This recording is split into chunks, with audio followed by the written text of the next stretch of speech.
Guys আমার ঘরে বিপদ হচ্ছে, তো এখন আমি বের হয়ে গিয়েছি কারণ আমার ঘর কি হচ্ছে আর একটা সিক্রেট রুম আছে যেখানে আমাকে সবাই বলেছে ঢুকতে না। তো আমি আজকে ঢুকবো তোমাদের সামনেই, কারণ এখানে যে ঢুকে দিই আর আবার ঘরে বিপদ হচ্ছে। এই যে আমার ঘর, আমার সাথে অনেক বিপদ, আরও সিক্রেট ঘর রুমটা আছে। এই যে রুমটা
তোমাদেরকে আমি ভালো করে সিক্রেট রুমটা দেখিয়ে দিয়েছি। এখন দেখো আমি এখানে অনেকদিন ধরে আমি এখন আমি আবার উঠে চলেছি, আবার নম্বর দেখো দেখি। এই রুমটার দরজাটা খোলা, ভিতরে হচ্ছে গিয়ে বাতাসের জাল, কিভাবে স্পাইডারের জাল।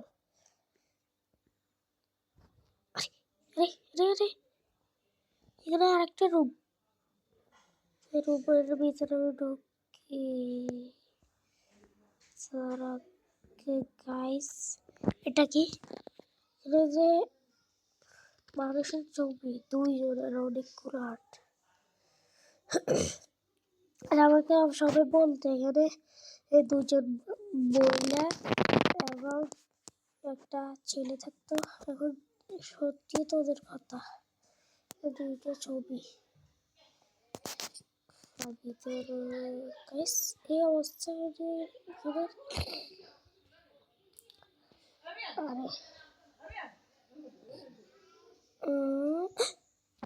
আরে টেডি, এখানে টেডি কি করছে গাইস? এখানে সত্যি বলছে সবাই, দেখ একটা পুরাতন চেয়ার। আমি যখন ছিলাম দৌড়ে এখানে থাকতো না, এই রুমটা বানিয়েছিল। আর আমার ঘরে এখন বিপদ হচ্ছে, কি করবো? আমাকে উপরে যেতে হবে।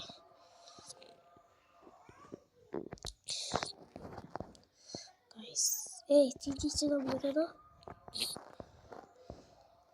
তোকে আমি কি বলেছি নিচে উঠতে? তোকে নানা করে চলে যাও, উপরে থাকতে নিচে আসবি না। এখনো দেখ কিভাবে দাঁড়িয়ে রয়েছে উপরে না এখনো। আরে তাড়াতাড়ি তাড়াতাড়ি, আরে আমাদেরকে একবার ধরতে হলো। তুই যে ভূতের ঘর থেকে বেরিয়ে এসেছে ওই রুমটা থেকে, তাড়াতাড়ি পালাবে। ছোট বোনকে আগে দিতে হবে। তাড়াতাড়ি তাড়াতাড়ি উঠতে আসছে এদিকে, পিছন পিছন আমি এই দরজা আটকে রেখেছি, ও আসতে পারবে না। আরে সালা তুই আবার কি, তুই এখানে কি করছিস? উঠে চলে। আরে বোধ কি রূপটাকে বোধ কই যাই তাড়াতাড়ি উপরে থাকতে হবে গাইস। বাঁচতে হলে আমাকে এই ঘরটা চালাতে হবে, কিন্তু আমি অনেক টাকা খরচ করে এই ঘরটা বানিয়েছি। আর ঘরটার মধ্যে সব কিছু আসে যে ঘরটা পুরো খালি চিড়ে দিয়ে। তো তোমরা আমাকে কমেন্টে বলতে পারবে। তো তোমরা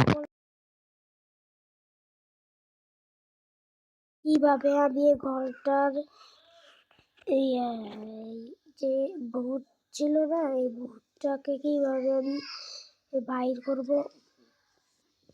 আর তোমরা তোমার ভিডিওটিকে লাইক এবং সাবস্ক্রাইব করে আমাকে বাঁচাও, কারণ তোমার ঘরে অনেক বড় একটা সমস্যা দেখা দিয়েছে গাইস।